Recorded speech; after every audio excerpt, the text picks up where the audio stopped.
I recently watched the Minecraft movie in the theaters with low expectations, and I'm going to be honest with you, I am surprised at what this movie had to offer, which is why I'm making this video to tell you guys my full review of a Minecraft movie, and by the end of this video, I will tell you if this movie is worth watching. Anyway, let's get into it. Now, first, I will break this video into two parts, the good things in the movie and the bad things, so let's get into the good things. One of my favorite things about this movie was how it shows how creative you can be with Minecraft. It shows how many players can have their own unique worlds without doing the same things as other players. And you can customize those worlds to your liking, like adding custom walls or making a creative tool like the potato gun. Just like you can add mods to Minecraft. Hence why it is called a Minecraft movie. It's because it is a story. If it was called the Minecraft movie, then it would just be a single story that can't spread any other creativity, which defeats the purpose of Minecraft. I'm not being hired to say this, but I honestly like the line deliveries in this movie. First, we got to understand that this movie is supposed to be fun and not take itself seriously, which I think a lot of reviewers make the mistake of thinking that it's supposed to be serious, but it isn't. It's a movie that's supposed to be funny or like fun. Yeah, that's why Jack Black is always saying things like, "This is a crafting table.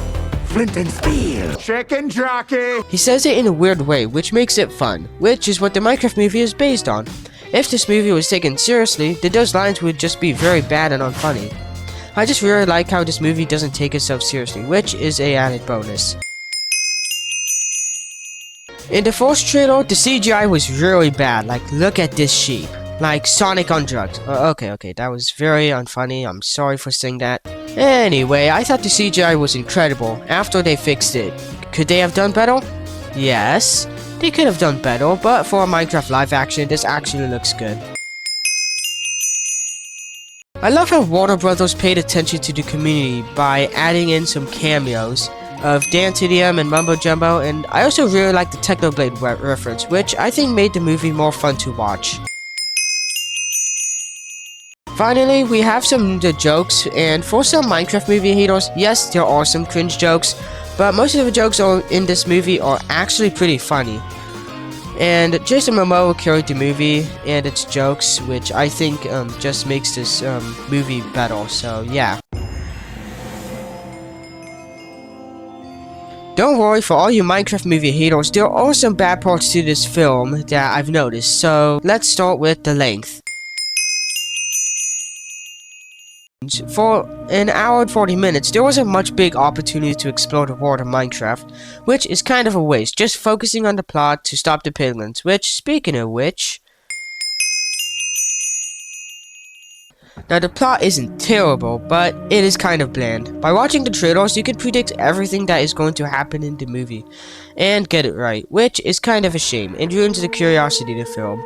I think that the writers could have made more of an original plot instead of copying from like Minecraft Legends, although I like how the writers were able to try their best and make a fresh concept, instead of the plot being to destroy the Ender Dragon, which I think is more predictable. Now there are some little details that piss me off, like elytras, which piss me off because I imagine the elytras in real life to be made of some sort of fabric and not sheets of metal. And what are these curves? Did the costume designers really want to make a Ruffles reference in the movie? Also, the villagers' arms look like a piece of clothing than their actual arms. Those are just some random things that piss me off, so I guess I'll just get into something a bit more serious. Some characters in this movie are good, like Garrett, Steve, and even Natalie, but some characters like Dawn and Henry have literally no importance to the story. All Dawn really does is just stand there, she has like literally no importance. And Henry is a little better, although he has some flaws. For example, him complaining about a bunch of people making fun of his creativity. Okay, well, I mean, like, welcome to the real world, buddy. You can't do anything about it. I honestly think that both Dawn and Henry don't have a good character arc, unlike some other characters. Even though Henry is treated like a main character, which is a significant downside of this movie. With all that information, is it worth watching? Well, the answer to that is... yes. Now, there are some problems in this movie, like I stated a few minutes ago, but at the end of the day, it is worth watching and is a good recommendation to people who want to watch a fun movie. 7.5 out of 10.